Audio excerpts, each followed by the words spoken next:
Bank company আইন দ্রুত অধ্যাদেশ আকারে পাশ করার তাগিদ দিয়েছেন ব্যাংক ব্যবস্থাপকরা। ব্যাংকিং খাতে স্বচ্ছতা ও জবাবদিহিতা নিশ্চিতে এই আইন কার্যকর ভূমিকা রাখবে বলে মনে করছেন তারা। রোববার রাজধানীতে আয়োজিত ব্যাংক খাতে স্বচ্ছতা ও জবাবদিহিতা শীর্ষক সেমিনারে এসব কথা বলেন ব্যাংক ব্যবস্থাপকরা। ওয়ালটন এখন দেশের সীমানা পেরিয়ে পৌঁছে গিয়েছে 50টিরও বেশি দেশে। ওয়ালটন, ঘরে ঘরে, বিশ্বজুড়ে। শেখ হাসিনা সরকারের সময় সীমাহীন অনিয়ম ও লুটতরাজ চলে দেশের ব্যাংকিং খাতে।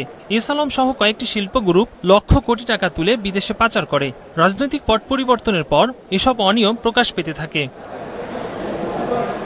ব্যাংক খাতে স্বচ্ছতা ও জবাবদিহিতা শীর্ষক সেমিনারে ব্যাংকাররা জানান, দেশের ব্যাংকগুলোতে মোট আমানত রাখা আছে 18 লক্ষ কোটি টাকা, যার মধ্যে প্রায় 11 লাখ কোটি টাকা এখন মন্দ ঋণে পরিণত হয়েছে, যা ব্যাংক খাতের নাজুক অবস্থাকে স্পষ্ট করে।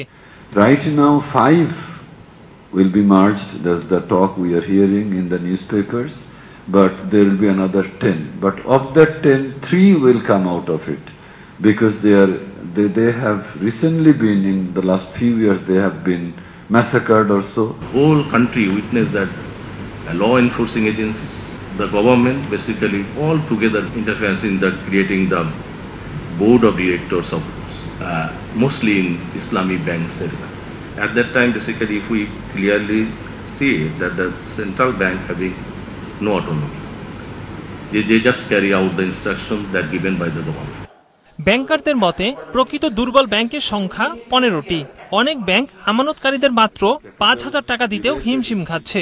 আগামী দিনে পরিস্থিতি আরো খারাপ হতে পারেও বলে শঙ্কা প্রকাশ করেন তারা।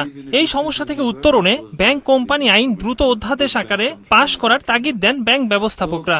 Now Banking Company Act, two good things have happened. Bank Resolution Act has come. It was much needed. You know how to let a bank die, what to do, how to merge, how to consolidate. All these things were not. There is no law around those. Now law cannot be there, act, because Parliament is not in session, but President is there. So these are all coming in the form of ordinance.